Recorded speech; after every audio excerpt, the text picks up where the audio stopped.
Hello, everybody. On this episode, we talk about owner financing, what happens in foreclosures, and becoming a distant landlord.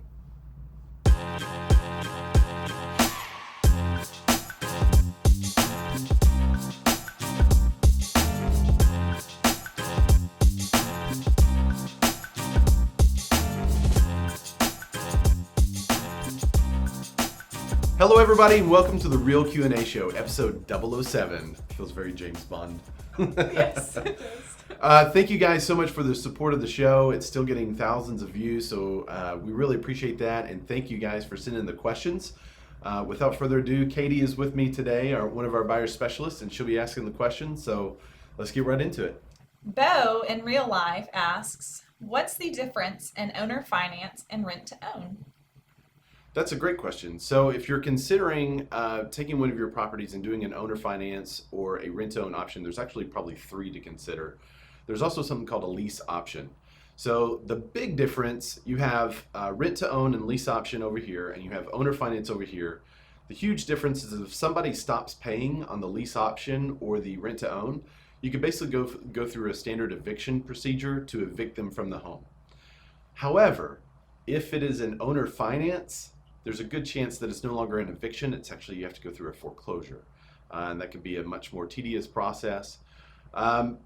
However, if you owner finance, you actually have a note that someone is paying on that does become a sellable asset, just like your bank probably, after you bought a house, they sold your loan to someone else. If you have an owner financed home, you could actually sell that loan to someone else. So there's a lot of options there. Without getting into the real minutia of the details, I would definitely seek legal counsel because you're going to have some solid contracts on both sides of that to do either. A real estate agent's not going to be able to do that for you. So I would definitely get a real estate attorney to draft either of those, all three of those documents for you so you can see the different terms and what's negotiable, because it's all negotiable in all three of those instances. So it's just kind of what you're looking to do. What's next? Chris Ledbetter with First Trust Home Loans asks, what happens during the limbo period before a foreclosed home comes on the market? That is a great question and incredibly hard to answer. So this will, it's a great question because it's going to show you some of the frustrations that we as agents deal with in working with foreclosed properties, because I get inquiries every day for someone that sees a house that's sitting on Zillow that says pre-foreclosure. And their question is, hey, can I go see this house? In short, no. All that means is that the bank has sent them a notice of default and then they're waiting to be foreclosed on. Every state is different on how that process goes from the notice of default to the foreclosure.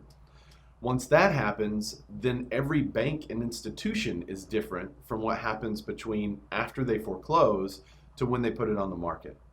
In short, a lot of the questions we get is, can we buy it right after the bank has it? Because they'll be registered in the county records as the owner. Can I just go, hey bank, I want to buy the foreclosed property? No, you can't. Every bank now has rules and policies and procedures in place that it has to be open to the market somehow, either by an auction or listed with a real estate agent, or they all go through their different processes and procedures. One of those is that they'll also hire a management company to do a lot of that for them. So the bank will send out a request for a management company to bid on the work. The management company comes in. They're the ones that sometimes turn on utilities. They will clean out the properties. They will start to get them ready for the market. Then once they're ready for the market, they will order agents and appraisers to go out and give them estimates of how much the home should be worth. So they have something called BPOs, or broker price opinions, and then they also get appraisers occasionally to write a valuation for that home. Then that management company goes to the bank and says, okay, we think it should be listed for this, and we think it would sell for that.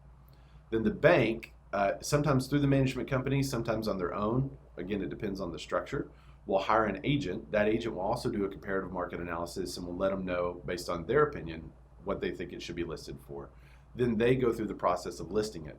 Sometimes the agent is the one that actually picks up the tab to pay utilities, deposits. Sometimes the agent is the one that actually has to manage the property. So there's a lot that goes on. So when a property forecloses, sometimes you see it sell at auction that week.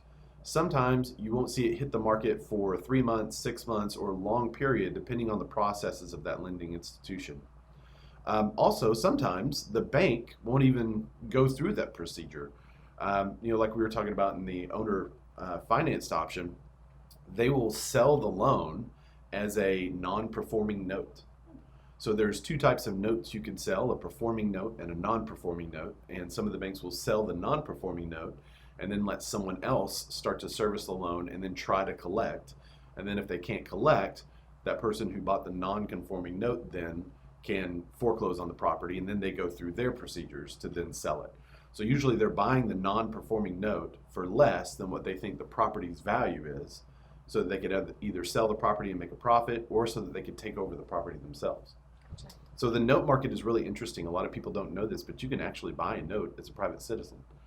There are note markets where you can go in and make a bid for a note, and if you get the note and the property is being foreclosed, you have to pick up those proceedings and continue to foreclose, then you could actually wind up owning the property. So it's kind of crazy how that works. It is. Yeah. Very interesting. Yeah. Foreclosures. Interesting. Our next question comes from Green Acres on Reddit. What are the pros and cons of renting a home out while living in a different city? Well, the pros and cons of renting a home out. So whenever you rent a home out, a lot of those cons are going to be the same. You know, if the AC goes out, that's your responsibility as a landlord. You know, the roof needs to be repaired. You're the one that has to pay. For the most part, I guess there are probably some lease agreements that put all of that on the tenant, but in most states and in most agreements, that kind of stuff is the responsibility of the landlord. So that is magnified when you don't live near the property. You can't drive by it regularly and check on it. So if you are going to rent out a property that you like is in a different state, or maybe 3 to 5 hours away or something like that, I would strongly suggest using a property manager who could do all that for you. They could show the property for you, be sure it's occupied. They collect the rents, so you don't have to do that. A lot of times you have to actually go in person to collect the rent. There are people without bank accounts, so how are they going to send you money? So there's a lot to consider if you're renting a property, and I would say if you can, sell it. That's probably going to be the easiest way. I wouldn't personally rent one unless I was really attracted to a rental market in a specific city or state, and there were benefits for me being in that city or state, like maybe they were landlord friendly or something like that, and I wanted to start an investment portfolio in that area. Then I could see myself renting a property in an area I don't live. Otherwise, I want it to be as close as possible so I can be familiar with the market. I'll know when it's time to sell. I'll know the upkeep needed. I'll be able to drive by and see if they're mowing the yard. You know, just the little things like that. I can see if they're still there. Right. You know, you haven't gotten payment in a couple of months and you're wondering why. You drive up and they've gone. They've left. So I would say if you can avoid it, sell it, unless, like I said, it's in a hot market, in which case I would hire a property manager to do the work for you. So that's it. That's the end of 007. Woo. So thank you guys again for the questions, and definitely please check us out on Facebook. You could also subscribe to our YouTube channel so you don't miss one of these or some of our listing videos that we have up. So yeah, thanks for the questions. Keep sending them.